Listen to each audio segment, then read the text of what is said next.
Welcome to all. In the previous lecture, we have obtained the expression for carrier concentration in an intrinsic semiconductor. In that, what we did? First, we derived the expression for carrier concentration in conduction band, that is number of electrons per unit volume in conduction band. Again, we derived number of holes per unit volume, that is concentration of holes in valence band. Then there we apply the concept. What is that? That is due to thermal energy, number of electrons created in conduction band must be equal to number of holes created in valence band. With that concept, we derived Ni square equal to N into P. We substituted expression for N and P. Finally, obtained the expression for Ni square. Finally, we are taking square root and obtain the expression for Ni. That Ni is nothing but carrier concentration of intrinsic semiconductor. So now we are going to derive the expression for Fermi level of intrinsic semiconductor. We are finding the position of Fermi level of intrinsic semiconductor. So this derivation also continuous to previous derivation.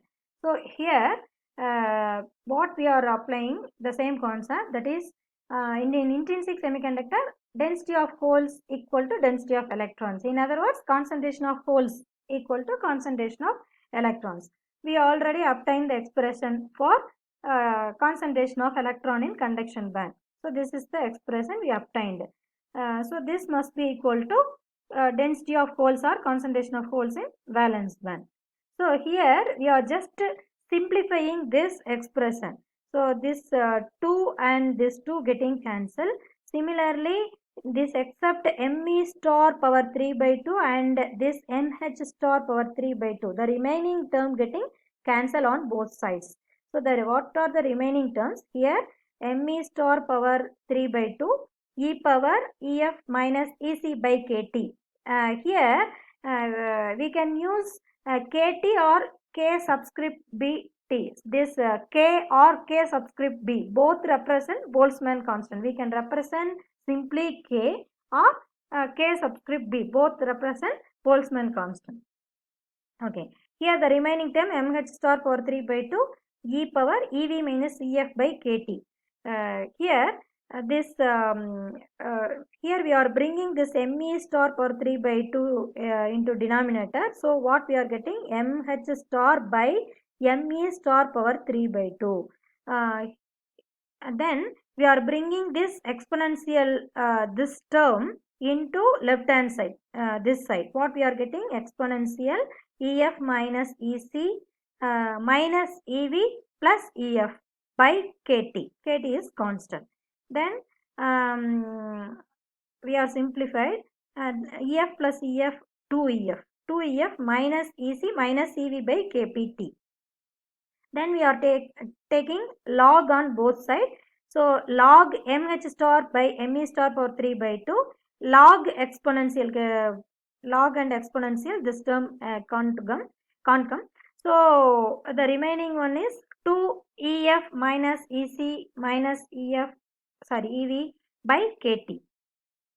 Then we are bringing this power 3 by 2 into front of this log. So what we are getting? 3 by 2 log mH star by Me star, which is equal to this same term. Then here what we are doing? Here we are bringing this denominator in right hand side. We are bringing this denominator into left side. What we are getting? 3 by 2 kBt log mH star by Me star, which is equal to 2 Ef minus is common. So Ev plus Ev. Here this we are bringing this minus Ec plus Ev into another side. So the remaining term is 2 Ef. 2 Ef must be equal to this term 3 by 2 Kt log mH star by Me star plus Ec plus Ev.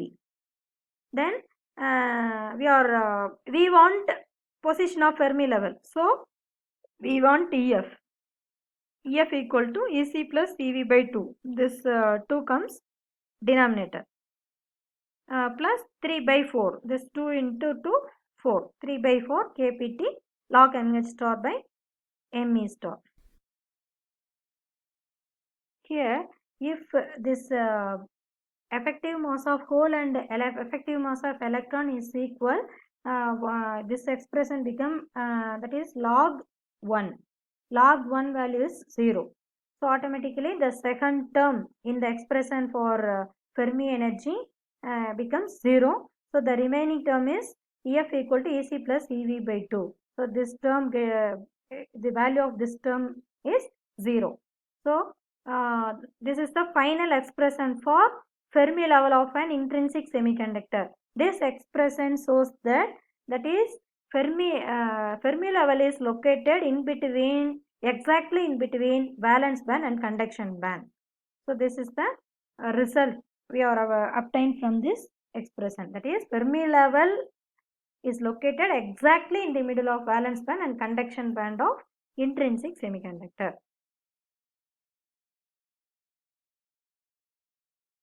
Next, we are going to discuss about extrinsic semiconductor. You know that what are extrinsic semiconductor? It is doped semiconductor. There are two types of extrinsic semiconductor. One is N-type, another one is P-type. How we are obtaining N-type semiconductor?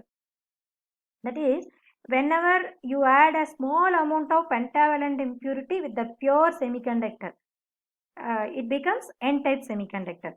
Such impurities are called donor impurities or donors because it donates free electron to the semiconductor. Example for pentavalent impurities: arsenic, antimony, phosphorus, etc. How we are obtaining the N-type semiconductor? That is, you know that pure semiconductor has 4 valence electrons. Example, silicon or germanium. When the pentavalent impurity like arsenic or phosphorus is added with the pure semiconductor, that is a pentavalent impurity having 5 valence electron. When this atom is added with the tetravalent silicon or germanium, 4 valence electron of impurity atom, 4 valence electron of arsenic forms covalent bond with the 4 valence electron of germanium or silicon. So there is one electron, that is 5th electron of arsenic is left free. That 5th electron is located in an energy level. That energy level is called donor energy level. That donor energy level is located just below the conduction band. There is a small energy difference between donor level and conduction band. So if you apply that small amount of energy to the donor, the 5th electron can be easily detached from the atom. So that is very small amount of energy is required to detach the 5th electron. So when this 5th electron is detached, it moves from donor level to conduction band. So in donor level, now it creates hole. In conduction band, this electron moves to conduction band. So at equilibrium, the concentration of holes generated in donor level and electrons generated in conduction band must be equal.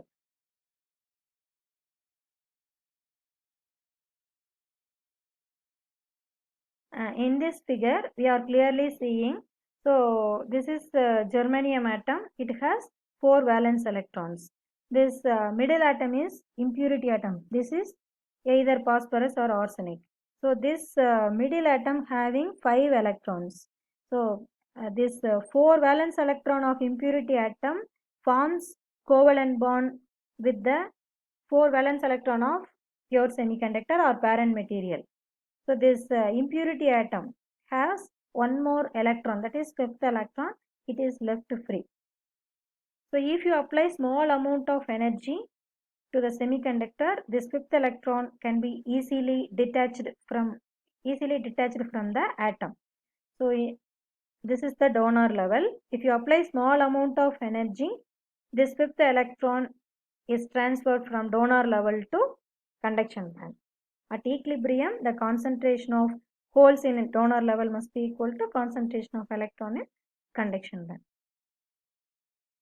So this is energy level diagram for N-type semiconductor. This is valence band, this is conduction band, this is donor level.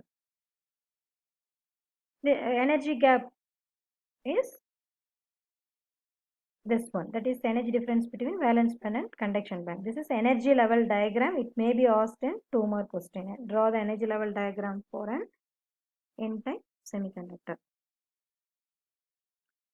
Next one, P-type semiconductor. When a small amount of trivalent impurity is added with the pure semiconductor, it forms P-type semiconductor. Example for trivalent impurities are gallium and indium.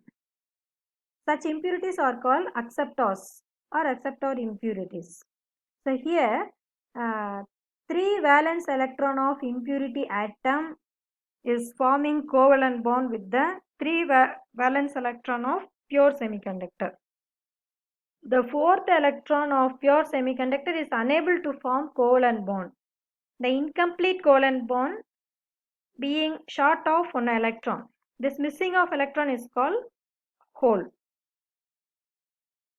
Every trivalent atom contributes 1 hole in addition to thermally generated electron and hole pairs. Therefore, the number of hole is more than the number of electrons. The addition of trivalent impurity creates large number of holes in the semiconductor. Hence, it is called P-type semiconductor, where P represents positive type. Hence, in this type of semiconductor, majority charge carriers are holes, minority charge carriers are electrons. In N-type semiconductor, majority charge carriers are electrons, minority charge carriers are holes. In both extrinsic semiconductor, thermally generated electron hole pairs also there. So in addition to the thermally generated carriers, electrons are majority in N-type, holes are majority in P-type. Here, in this case of P-type semiconductor, the allowable energy level is created just above the valence band. If you apply small amount of energy, an electron from the valence band can easily enter into the acceptor level. So this diagram clearly shows. So this is valence band, this one is acceptor level, this is conduction band. Here there is a 3 covalent bond, but here due to the absence of one electron, this electron of silicon atom cannot able to form covalent bond. So this missing or absence of electron, this case is called hole. This is the energy level diagram for P-type semiconductor. Here this is valence band, this is acceptor level, this is conduction band, this is EG, energy band gap energy. When electron in the valence band getting small amount of energy, it can easily enter into acceptor level. As a result, electron is filled, the hole available in acceptor level. So here holes are creating, here the available holes are filled with electrons. At thermal equilibrium, this concentration of electron in acceptor level must be equal to concentration of holes created in valence band. So this is P-type semiconductor. If the question asked in 2 mark, draw the energy level diagram for P-type semiconductor, you have to draw this diagram.